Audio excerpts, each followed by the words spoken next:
Ферит говорит Абедину, что очень плохо себя чувствует.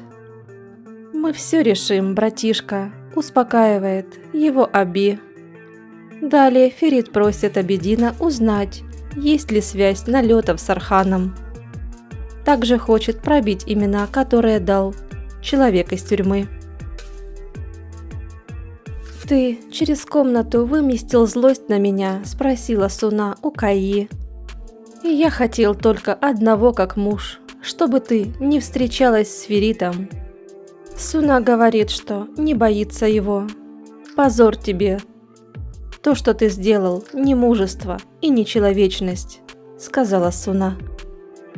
Кайя выходит из комнаты, а Суне звонит Сейран.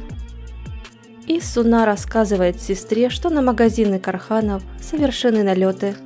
«Мог ли это господин Акеш сделать?» – спрашивает Суна. Суна тут же звонит Акешу. Далее она с Акыном едет к нему. Ферит, которому пришлось отказаться от идеи создания собственного бренда под давлением деда, получает неожиданное предложение от Нивры. Нивра говорит, что ее люди даже помогут ему финансово, для того, чтобы он создал свой бренд. Она предлагает деду сказать, что все отменил, а на самом деле оставить как есть. «Согласен или будешь возиться с дедом?» – спрашивает Нивра. «Я в деле», – ответил Ферит. Сейран рассказывает Акыну о налетах, совершенных на магазины Карханов, а также то, что на ум приходит его дядя. Акын обещает все разузнать и просит не давить на дядю. Сейран предъявляет Акешу претензии насчет налетов на магазины. «Молодец, Халист Кархан», – улыбнулся Акеш. Далее, переменившись в лице, говорит Сейран: «Дочка, мы слово пуль на ветер не пускаем. И завтра ты в этом убедишься». «Но мы же с Акыном встречаемся», – Сейран показала фото. «Вы для себя уже все решили, и что бы я ни сделала, итог будет один», – говорит Сейран.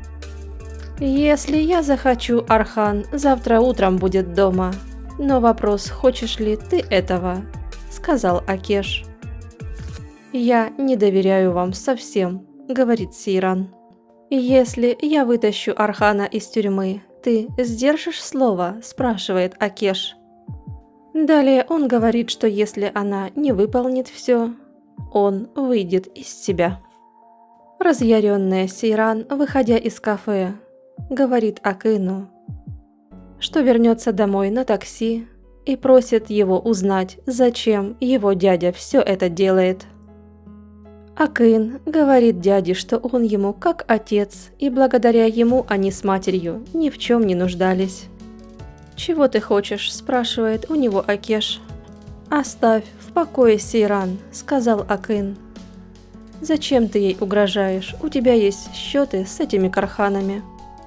«Оставлю в покое, когда разберусь с теми, кто привел твою маму в такое состояние», – говорит Акеш.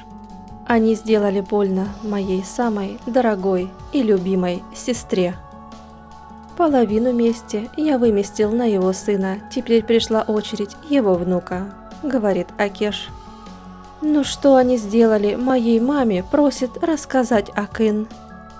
Сартер вернулся вечером к Пелин с цветами и подарками. «И я тут чуть с ума не сошла за целый день», – говорит ему Пелин. «Я видел, что с тобой все в порядке», – сказал Сартер, указав на видеокамеры. Далее Пело позвонила матери и сказала, что не поедет за границу и будет жить тут с Сартером. Ферит старается решить дело Архана и добыть из тюрьмы больше информации. Дяде Зие он говорит, что поговорил с его людьми. У Сейран за ужином нет аппетита. Казым стал рассказывать Эфдже, что они раньше так и не сидели вместе. Сейран вдруг вспомнилась, как Ферит позвал ее и маму Эсму за стол. чего раньше никогда не делал отец. «Вот бы тут была и Суна», — сказала Сейран. «Но она сама так захотела», — ответил Казым.